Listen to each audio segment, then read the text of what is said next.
Hello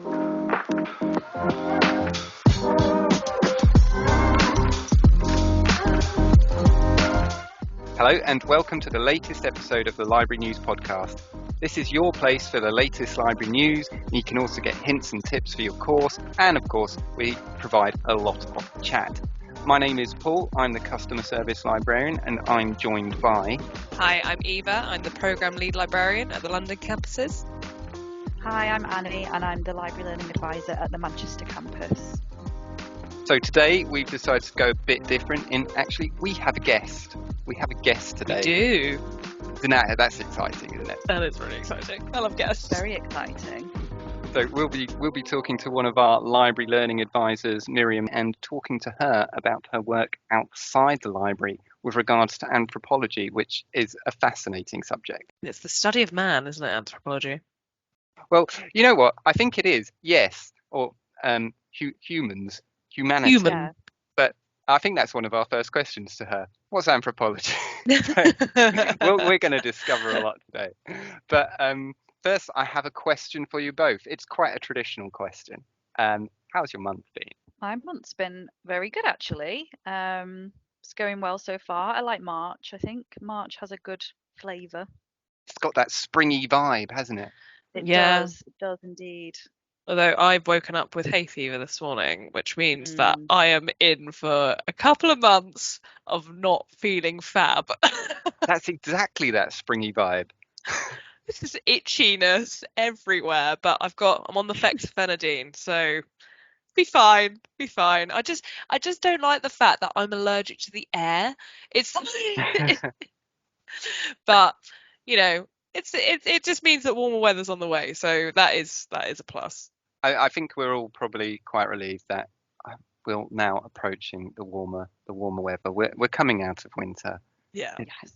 The days are quite long already, and then clocks are going forward. It's going to be wonderful. Oh, of course, the clocks do go forward soon. Yeah. It'll be I know. Forever. I was walking out of work the other day, and it was still light, and I was like, "This is really nice." It's so bizarre, isn't it? It really makes a difference. Yeah. When you come out and it's at 5 o'clock, and it's not, you'll still get home and it'll still be light. It's quite nice. Well, everything's so full of possibility. So apart from the weather, which has been a very traditional British conversation, how's it been in the library for you both over the last month? Pretty busy because of the exams, but everybody seems to be coping. We had University Mental Health Day last week, which all the campuses set up stalls, which was in collaboration with the student union, which was quite cool. How did that go? And because I think it went pretty well in London. I know one of our librarians here was going around handing out biscuits, which we'd been sent to as part of the stall. How was it in Manchester? So I'm stupid and set up the stall a day early, but I kind of thought of it as like a little prelude, it's a prelude. I set it up on the Wednesday, not kind of realizing that it was actually meant to be the Thursday, but I don't think people would complain about day early biscuits. No, definitely not. Mental health is every day, right? Exactly. We don't just need a day to look after your well-being. And there was plenty of biscuits, and you had some key rings, some stress balls, and there was lots of with badges. The badges. Well, I put my badges on my lanyard. Oh, and the tea. Yeah. Oh well, you two should be loving the tea. Yeah. Yes. I will say as well that next Friday we've got animals on campus. Really? Actually. Yep. So they're doing, I think it's Wellbeing Week, which is separate to the Mental Health Day. But they're having like animal therapy, and you can sign up. So I've already booked my slot, even though it's not even in my working hours. I'm just so keen to see some animals. What animals have they got? You get a 15-minute slot, and it's like you and a couple of students that can go into this room. And I think there's a puppy, a rabbit, a lizard, and a guinea pig, I think. So oh my god, that's so like nice. Petting zoo, I know. So just going back to our University Mental Health Day stalls, it wasn't just biscuits and badges and things. There they were advertising the services that can help you to, or can support your mental health and well-being. So there was, if you look these up, you can easily just Google these. There was Student Space, which is a project from Student Minds. There was Together All, which is a safe communities to support your mental health 24/7. There's Spectrum.life, which is counselling and mental health support. You've also got the ULaw Wellbeing app. You've got Nightline Association and Mind for better mental health. And you've got Papyrus, which is prevention of young suicide. So there's lots of services out there. So if you are struggling or if you just need to talk to someone, then there's plenty of resources to support your mental health and well-being.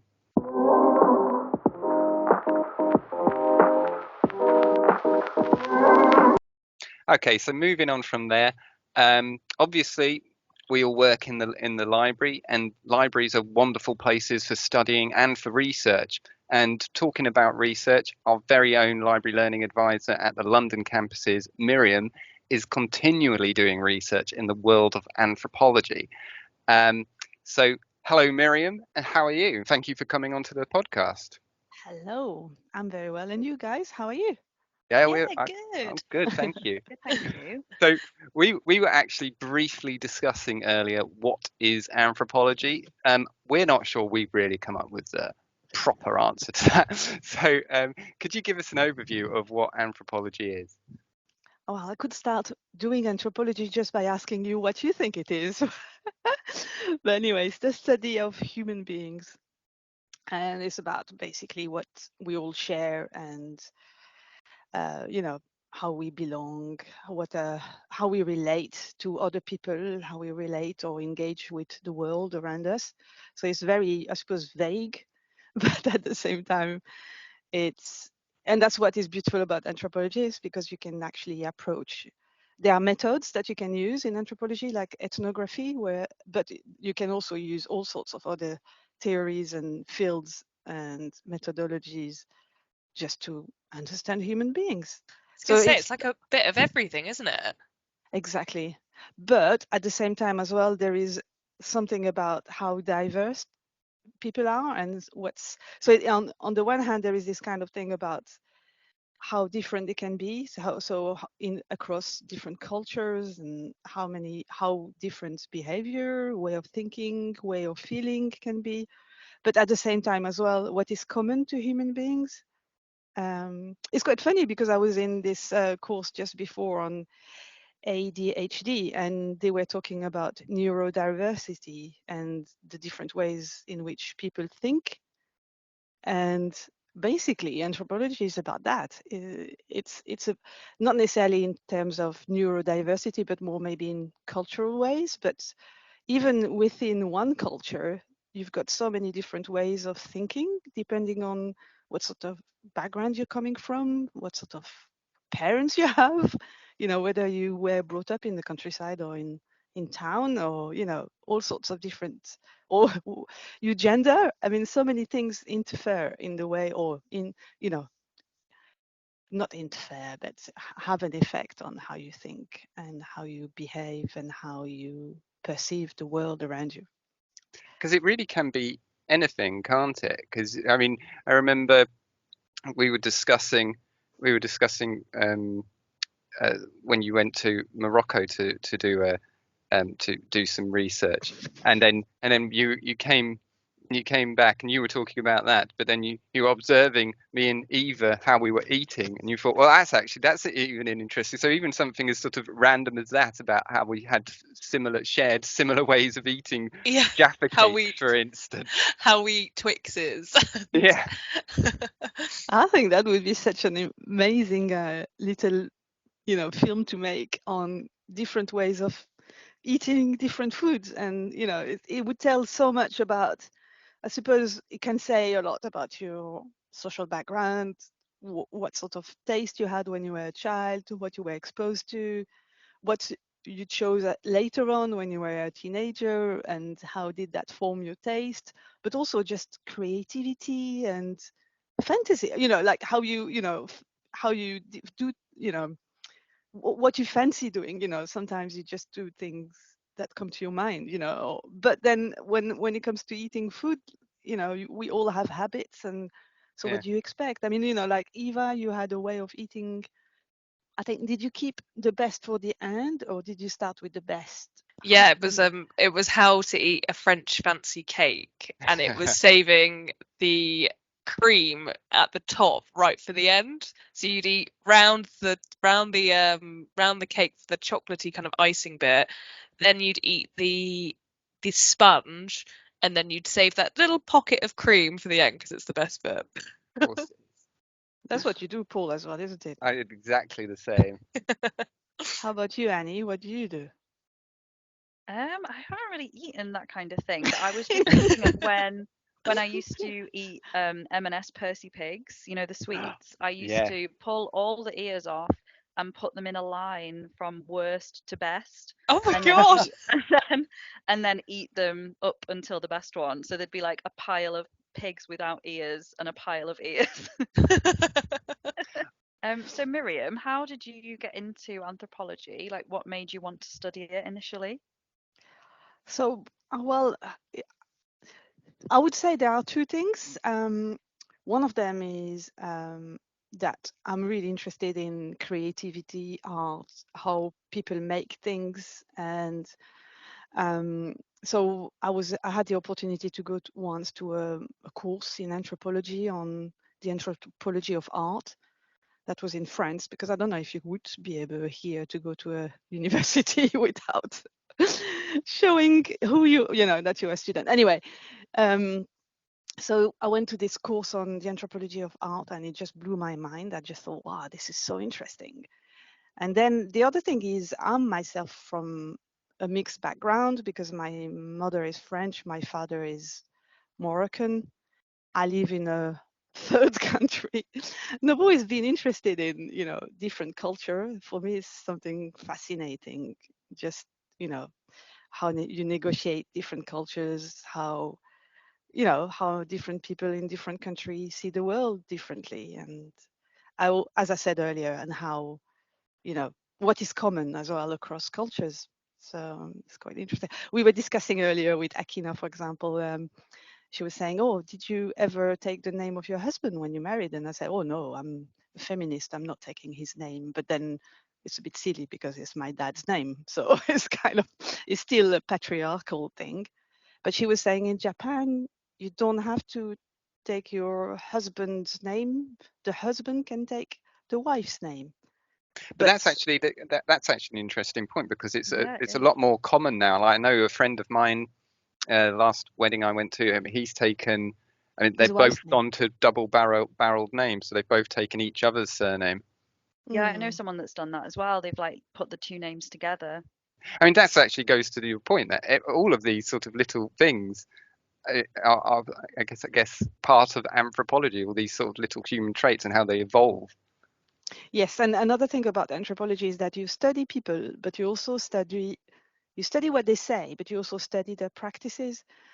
So, they might say to you, "Oh, I never watched this on the internet." But actually, if you were to go on their internet and check out, you might find out that they're interested in things they never mentioned. But she, like in practice, for example, marriage, in Japan is very actually quite rare for men to take the name of their wives. So this is something they can do. This is an acceptable thing in that society. But in practice, they actually don't do it that often, unless maybe they really hate their own name or something. So it's so interesting, Miriam. So what are you currently working on? So I know that you are undertaking a PhD at the moment at UCL. So what kind of things are you looking at as part of your PhD? Okay, so basically, what I'm doing, the PhD is behind me. It's been like more than 8 years behind me. So when I did the PhD, I was studying weavers and in the south of Morocco, and I was interested in studying what weaving means to them, so how they engaged with the work of weaving and what that's involved in terms of, workload, hours, pain. And because when I went there initially, I thought, oh, I'm going to study creativity, but in fact, when you look into it, it's a very hard job. It's only done because they don't have any other opportunity, livelihood opportunities. And then there are all sorts of issues around how they paid, how their work is recognized, how the knowledge they have is not recognized. And so that's what I started studying, and that's what I did my PhD on. So it was really at the intersection of gender, power, and value, I suppose. But now what I'm studying is I've got this grant from the British Museum. It's a grant called the EMPK grant, and it's basically a grant for studying endangered material systems or knowledge. In other words, it's to go and document how people make things, or to document rituals or songs or any kind of practices that are in the process of disappearing. So that's what I'm doing at the moment. So interesting. Because No, you've but been to sorry, Eva. I mean, because it is fascinating. I've seen some of the footage and pictures that Miriam took on one of her trips to Morocco. I think the one from last year, and actually maybe because you went earlier this year as well, didn't you? Yeah. So some of the footage from the blacksmith and how he was making what it was a comb, wasn't it? Was it a comb or was it? It's a beating comb. So it's a tool that is used by weavers to beat down the weft, which makes the textile very dense and strong. And it's used to be used also for making the fabric of clothing, and it's still used in part, but mainly nowadays they use it for making carpets. And they beat it so hard that it makes the carpet very dense and solid and robust. Mm, So that's, but yes, and so it's fascinating to just see how he makes this object out of recycled metal, and it's a very intense work. But what I'm really, really interested in is this kind of embodied knowledge, a knowledge that's beyond words and that you can't really describe in text. Or so that's why audiovisual is quite a nice tool to use to um, basically film people making things. That's basically the aim of it, is to have all this knowledge in open access so that anybody can access it. also And it doesn't get lost. exactly, so that the people who are from that culture can in the future find out about their own culture, even if they're not that interested in it at the moment. Because that was fascinating about how he made that. Just the way he brought it into shape, and like at some various points, it didn't look anything like how it was going to be. I mean, at one point it looked like it was going to be, but then he had to stretch it apart again and pull it down the sides, and then beat it back into shape. And it was fascinating actually to watch that footage. So it's actually Yeah. really interesting to go out there and actually must be great to actually see it be done in front of you. Yes, it's absolutely fascinating. It's so beautiful to see people making things, and the gestures, and I mean, I respect those people so much, and that's one of the things I think manual work is not valued enough. I mean, I think if that man was in Europe, he might be seen as an artist. Mm. And it's the same with the weavers. I mean, one of the things I've struggled with the weavers is how on earth do they manage to create those perfectly symmetrical, intricate patterns with no paper, no device, no computers, no. In the West, in Europe or in America, if you were to make, or even in China and Russia or whatever, I imagine if you were to design any item, and especially an intricate textile, you would start drawing it on paper, then maybe do it on a computer, and to scale, and all the rest of it. And then you would, as a designer or an artist, you would give that to the weavers to make for you.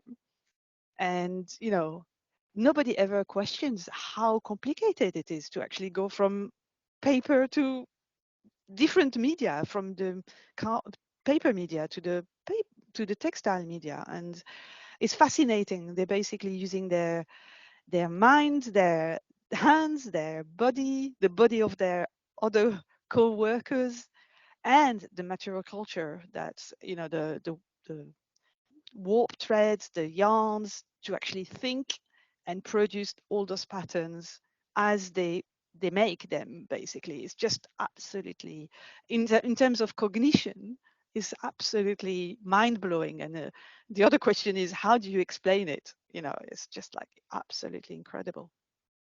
Okay, so I think we've got time for one more question. Miriam, thank you so much for coming on. You can really feel and hear how enthusiastic you are about the subject matter coming through your answers. Just your energy is just amazing. What would you say to people who are interested in studying anthropology alongside their studies?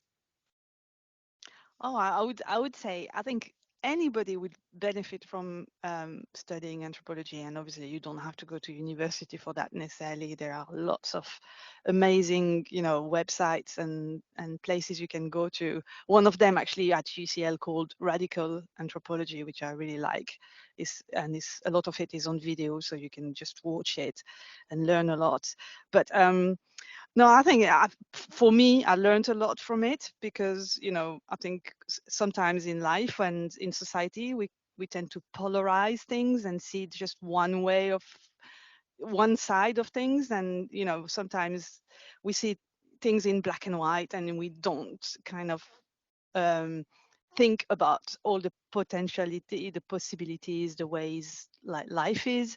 And in anthropology, basically, you get a more nuanced perspective on life and people, and, you know, you don't get a simplistic view of how people think and behave and why.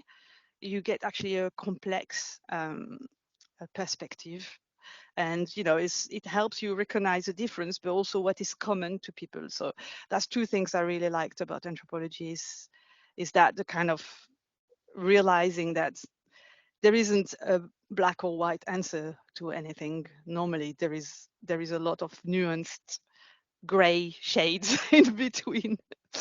I don't know if that's the right way to put it, but here we are. No, it's perfect. I'm actually going to check out that what's it called? Radical Anthropology on UCL. Yes. Yeah, Yes. I'm going to look at that, definitely. Thank you so much. No, that's been brilliant, Miriam. I mean, we could probably talk we could extend this podcast by at least an hour, to be honest, to talk to you. But unfortunately, we do have to leave it there. So thank you very much for coming and talking to us. And I hope you've enjoyed your podcast experience. Yes, thank you for having me. Oh, you're very welcome. Thank you very much. Right, so I think that's all we've got time for today. Don't forget that we are on social media. We're on Twitter at ULaw Libraries. And we're also on Spotify. Please don't forget our wonderful playlist, which don't you think we really need to add some more songs? We need to update them. I think we need to do a spring playlist. Ooh. Maybe we Yes, do I that. think so. We should work on that, Eva. Yeah, definitely. Spring playlist incoming. You heard it here first. So thanks again for listening, and we'll see you next month. Yeah. Thank you. Bye. See ya. Bye. Bye.